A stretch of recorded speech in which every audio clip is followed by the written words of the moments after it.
আপনাদের সেন্সিস ঠিক রাখা যে আমি আমার বাবা মার জন্য পরিবারের জন্য আমি কষ্ট করতে আসছি।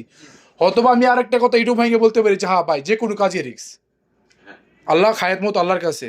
আল্লাহ যদি রিস্ক দিত 1000 শ্রমিক আমাদের কোম্পানির কাজ করতে পারতো না। বর্তমানে রানিং হাঙ্গার স্টেশনে 1000 শ্রমিক কাজ করার মতো কোনো কোম্পানি নাই আমাদের কফিলিকে জেদ্দা শহরের ভিতরে সবাই এক নামে চিনে।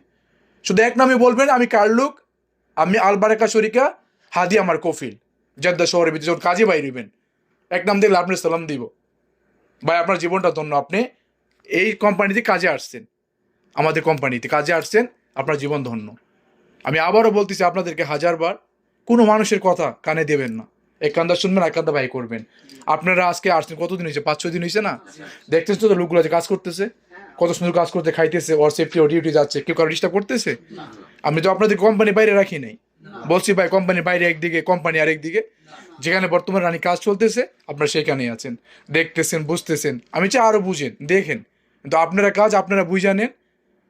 যখন আমাদের কাজ হচ্ছে আমরা বিষাদ নিয়ে আসছি, আকামা দিছি, লাইসেন্স দিছি, গাড়ি দিছি, আমাদের কর্তব্য শেষ। অল সৌদি আরবের কারণ হচ্ছে এটা, কয়টা জিনিস ধাপ। প্রথম হচ্ছে ভিসা সে দিয়েছে, আপনাকে আনবে, আকামা দেবে, গাড়ি দেবে, লাইসেন্স দেবে।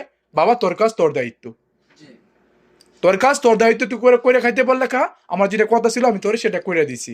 কিন্তু আমরা এটা করি না।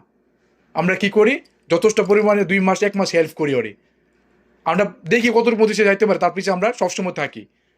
আজকে মামুন ভাই যতগুলো লোক আনছে, এক একটা লোকের 2 বছর 2.5 বছর বয়স হয়ে গেছে। এখনো মামুন ভাই কোনো একটা লোকের আকামা এদিক সেদিক হইলে যাইপা পড়ে যে মামুন এখন এখানে বসে গেছে, উনি আমাদের কোম্পানি উঠাইছে। সেই আমরা সুপারভাইজার ঠিক আছে আমি, কিন্তু মামুন ভাইকে আমরা রেসপেক্ট করি। তারপর রাজু ভাই আছে, আরফিন ভাই আছে, তারা আছে, সবাই আমরা ভাই ভাই, সুপারভাইজার স্টাফ আছে। তারপর আমাদের অফিস স্টাফ সোহান ভাই আছে, ওই বাঙালি ভালো স্টাফ আছে, মেকানিক কেবরিয়া ভাই আছে। এগুলা যারা ভালো লেভেলের আছে তাদেরকে সম্মান দিয়ে আমরা চলাফেরা করবো। সম্মান, আমি যদি সম্মান আপনি আমাকে দেন, আমি আপনাকে দেবো না? এটাই তো, আমি যদি আপনার না দিকে আমার কিছু আসে যায় না, আসে যায় এটাই। আমি চাই আপনার বাবা মা ছেড়ে আসছেন, আত্মীয় স্বজন ছেড়ে আসছেন, দূরপ্রবাসে আসছেন, ভালো করে কাজ করেন, বাবা মার জন্য টাকা ইনকাম করেন। বাকি লোকেরা কীভাবে কাজ করেন, দ্রুতভাবে আপনারা রেন্টগুলো শোধ করেন, ভালোভাবে কাজ করেন। আপনাদের জন্য এটা আমার দোয়া রইল, আপনারা আমার জন্য দোয়া করবেন। আমি যে কথাগুলো আপনাদেরকে বললাম, কোনো চাপ সৃষ্টি করছে আপনাদের প্রতি? জোর করে বলছি ভাইয়া, স্বীকারিতভাবে বলবেন। মামুন যে এজেন্সি আপনাদেরকে পাঠাইছে, সেই মামুন ভাই আরও লোক পাঠাইতেছে, 40 থেকে 50 জন আরও পাঠাবেন তিনি।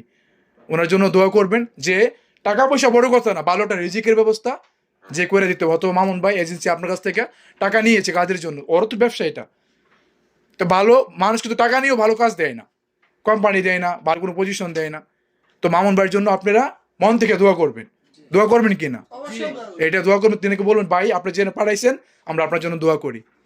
তো ভালো থাকবেন সবাই, আল্লাহ হাফিজ।